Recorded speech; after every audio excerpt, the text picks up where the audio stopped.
Here to do it, we have Kyle Anderson. He's an entrepreneur. He works at the Dirty Truth in Northampton. Full disclosure, we've also known each other for what, 25 years or so? About 25 years. Hand pie. I think a lot of people out here, I didn't know it until you were telling me about it. What is a hand pie?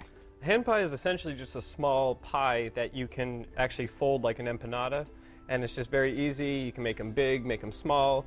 And it's kind of rustic. If people aren't really great technically at baking, a hand pie is a great way to present something and say it's a hand pie. Yeah, you know what I mean? Yeah, very simple. You can rush through it if you want. You can do it casually if you want throughout the day. But yeah, very simple recipe. So today we're going to make one that's sweet. We're going to make one that's also savory. But the key, and also the easiest part at the same time, it's making the dough. Yes. How do we get started making the dough? We both have bowls, so we're both going to try it out. Yeah, we're both going to get into it. All like right. I said, you can do rustic. You can do very technical.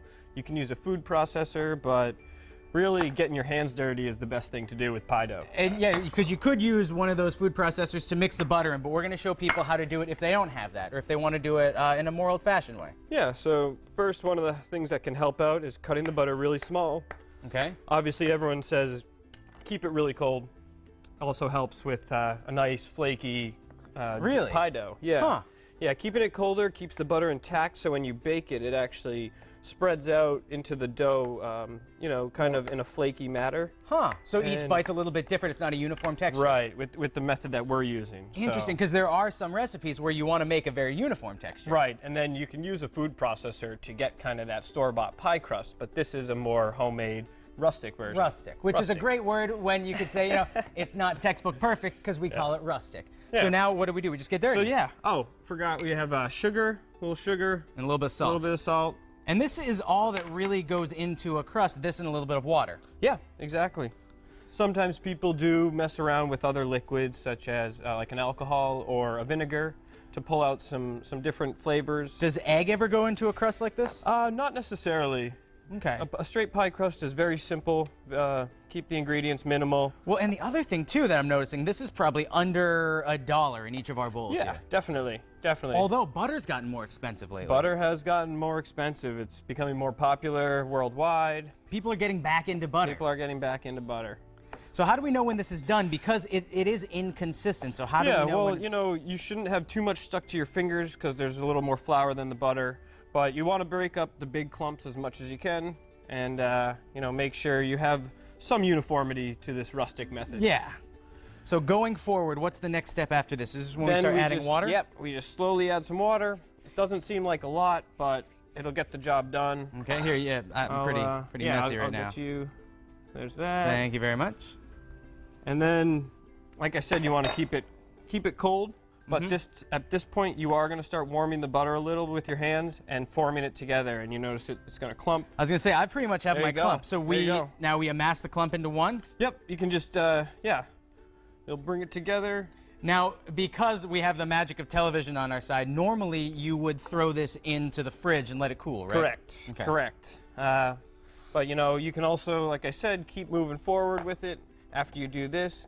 And yeah, so we can work with yours. All right, let's go from here. And we also have some rolled out ones over there already. We do, is that right? we do. Let's skip ahead because mine might not be that good. So what you can do is you start off by making little discs from your larger portion of dough. Hockey puck size. So we have something like this, and then it turns into something like that.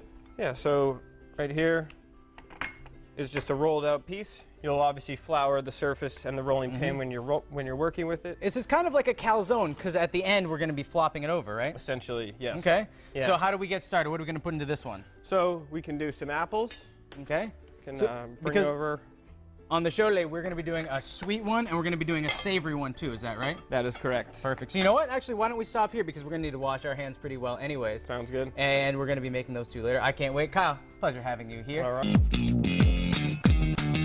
Welcome back to Mass Appeal. It's time to finish up some hand pies. We're doing so with Kyle Anderson. He's a cook and a chef and all that good stuff, the Dirty Truth in Northampton. So earlier in the show, we rolled out the dough for these hand pies. And this goes to show that you can make them any shape or size. That's correct. We started with this guy here, broke it into smaller sections, then rolled them out. You can make little kids ones, or if you're feeling like you can't eat that much. It's an appetizer hand pie. Or this one ends up folding into a pretty good size one for personal use. So the recipe that we have on our website, that's going to make probably 8 to 10 hand pies somewhere in there. Yeah, so you can split it in half, do a smaller batch, or you know, double it and make a big batch for the holidays or something. Not a bad idea. So we're going to make one sweet and one savory, but the best part is they're very similar, which I think is neat. It takes just one or two ingredients to go from sweet to savory. What do you want to start with? Exactly. Well, let's start with the apples as the base. You know, really abundant. You can still find apples locally or from around here.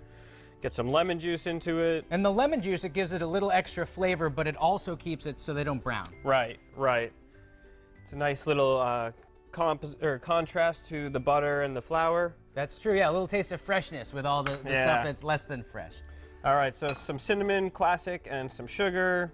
That's just a basic kind of base for things we know. You can add vanilla if you'd like. It's up to you. It's not a bad idea. This is just, you know, personal filling. Now, to do it, because whenever I do this on the show, Kyle, I always overindulge. I put way too much in there. So yeah, tell everybody at home the appropriate amount to put on one of these. It's basically just the half of the floor plan, if you will, of this pie. Absolutely. And it's much easier to fold if it's not overfilled. So you just want to kind of compensate for that.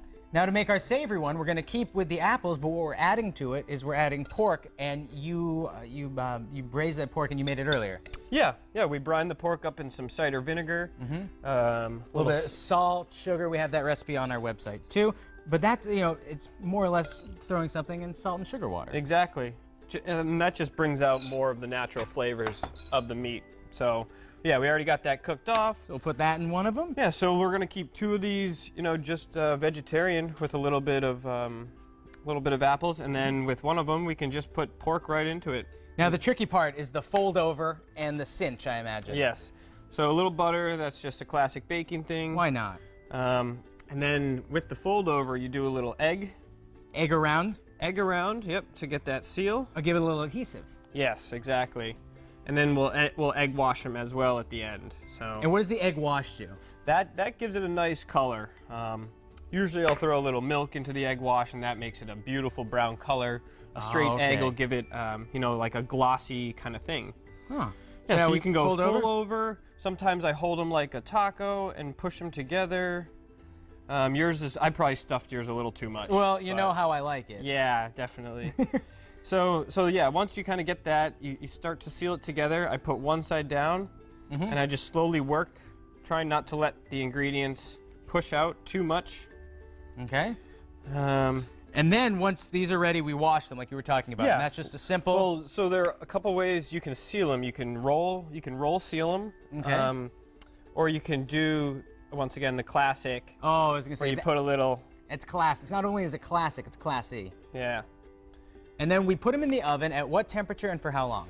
We're going about 425 degrees for about 8 minutes. And you know they're done when they have that golden brown. Yes. Because everything inside them too is pre-cooked, so there's no need to worry about that. Correct. And we have the finished product right there, and we also have them right here. You want to cut into these? Oh yeah. All right, let's do that. All right. Oh, what'd you do here? This looks very. Oh yeah, and after you wash it, you'll give it a little slice to let it. So let it breathe, let the steam breathe so it doesn't totally blow out. Very smart. Well, here we go. This is what it looks like finished. Kyle, always a pleasure having you here. Great. You should come back sometime. And next on Mass Appeal.